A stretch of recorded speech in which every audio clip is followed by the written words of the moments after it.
Assalamualaikum warahmatullahi wabarakatuh. Apa kabar? Siswa-siswi kelas 6 SDIT Al-Hikmah, sehat semuanya ya. Yuk kita belajar dari rumah. Hari ini kita akan belajar agresi militer Belanda 1 dan 2. Tematik 6B, Persatuan dalam Perbedaan. Subtema 2, bekerja sama mencapai tujuan. Kompetensi dasarnya, perjuangan setelah kemerdekaan, peristiwa agresi militer Belanda 1 dan 2, kehidupan masyarakat saat perjuangan mempertahankan kemerdekaan. 1. Agresi militer Belanda 1. Adapun penyebab dari agresi militer Belanda 1 adalah adanya perbedaan penafsiran tentang isi perjanjian Linggarjati. Adapun isi perjanjian Linggarjati itu adalah Belanda mengakui kedaulatan Republik Indonesia yang terdiri atas Sumatera, Jawa, dan Madura. Kemudian Republik Indonesia dan Kerajaan Belanda akan membentuk negara Indonesia Serikat. Akibat dari perbedaan penafsiran itu, Indonesia dan Belanda kembali berselisih, membuat hubungan keduanya semakin memburuk.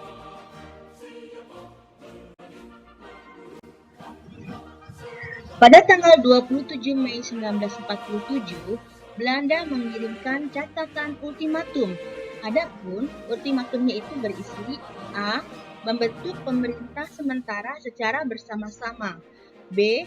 Membentuk mata uang bersama dengan membentuk badan bersama yang menentukan nilai uang itu terhadap mata uang asing. C. Menuntut pengiriman beras ke daerah yang dikuasai Belanda. D. Menyelenggarakan pengiriman bersama atas impor dan ekspor.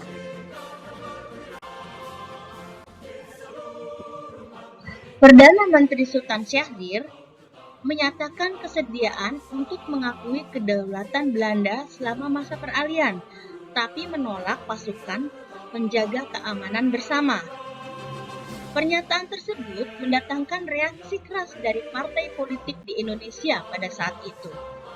Sehingga akibatnya Kabinet Syahrir jatuh, kemudian Perdana Menteri digantikan oleh Amir Syarifuddin. Ini dia Perdana Menteri yang menggantikan Perdana Menteri yang lama, Sultan Syahrir, digantikan oleh Perdana Menteri Amir Syarifuddin.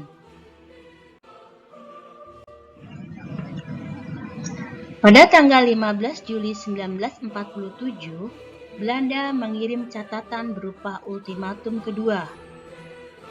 Isinya tentang perintah untuk membentuk pasukan penjaga keamanan bersama, kemudian meminta Indonesia untuk menghentikan permusuhan dengan Belanda.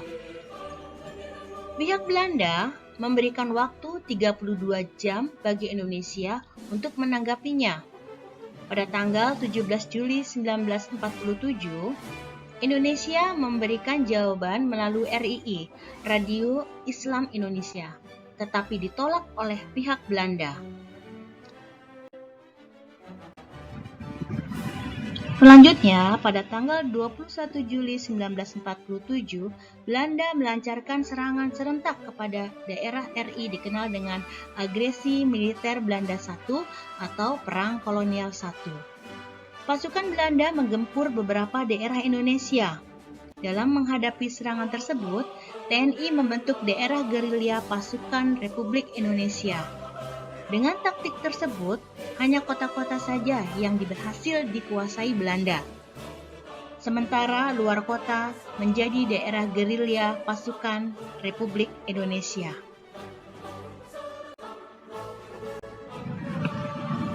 Reaksi luar negeri atas tindakan agresi militer Belanda terhadap Indonesia. India dan Australia meminta agar masalah Indonesia-Belanda dibahas dalam Dewan Keamanan PBB. Kemudian pada tanggal 1 Agustus 1947, PBB kemudian memerintahkan penghentian tembak-menembak. Pada tanggal 4 Agustus 1947 dilakukan gencatan senjata. Namun Belanda masih terus memperluas wilayahnya di wilayah Republik Indonesia. Batas terakhir perluasan wilayah yang dikuasai itulah yang dituntut sebagai garis pemisah atau garis Van Hoek.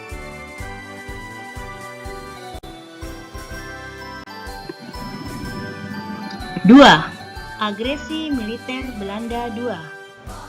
Agresi militer Belanda II ini terjadi karena Belanda mengingkari perjanjian Renville. Adapun isi dari perjanjian Renville itu adalah yang pertama, Belanda hanya mengakui daerah Indonesia atas Jawa Tengah, Yogyakarta, sebagian kecil Jawa Barat, dan Sumatera.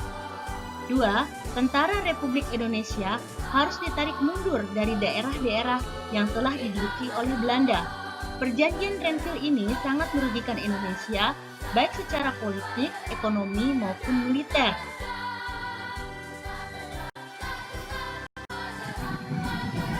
Perjanjian Renville tidak membuat Belanda berhenti melakukan politik pecah belahnya.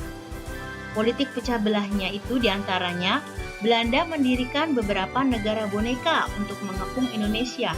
Negara boneka itu adalah negara palsu yang dibuat oleh Belanda untuk memecah belah wilayah Indonesia. Selain itu, Indonesia pun harus menghadapi pemberontakan dalam negeri yang dilancarkan oleh PKI. PKI itu adalah Partai Komunis Indonesia yang dipimpin oleh Musso di Madiun, Jawa Timur.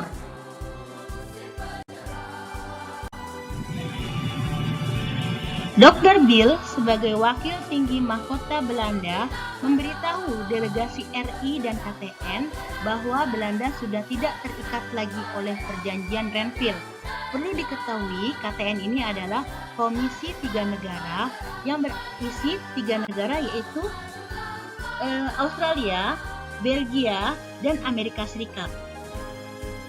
Hal ini terjadi pada tanggal 18 Desember 1948. Kemudian, keesokan harinya, tanggal 19 Desember 1948, pukul 06, Belanda melancarkan agresi militer kedua. Belanda melakukan serangan darat dan udara ke ibu kota RI. Pada waktu itu, ibu kota RI di Yogyakarta. Akibatnya, presiden, wakil presiden, dan beberapa pejabat tinggi negara ditawan Belanda dan dibawa ke Bangka.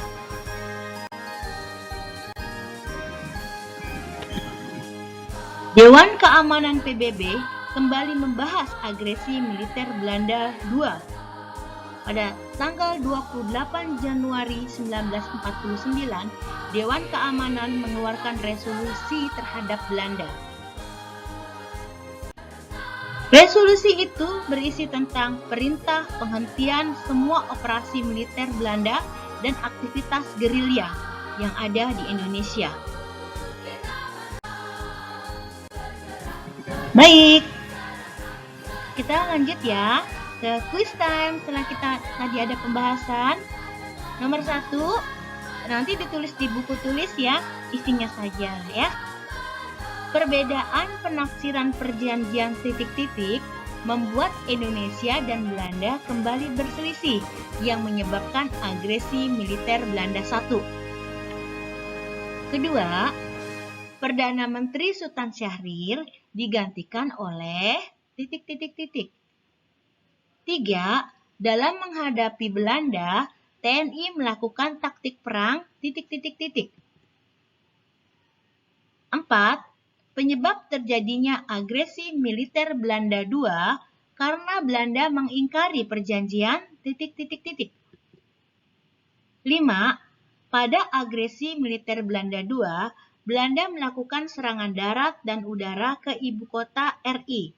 Ibu kota RI pada waktu itu adalah titik-titik-titik. Sekian ya. Yuk, coba kita lihat catatannya lagi ya. Alhamdulillah, kita sudah membahas tentang agresi militer Belanda I dan agresi militer Belanda II. Semoga kita semua dapat menteladani sikap para pahlawan dan selalu mendoakannya. Semangat belajar ya, walaupun belajar dari rumah. Terima kasih. Assalamualaikum warahmatullahi wabarakatuh.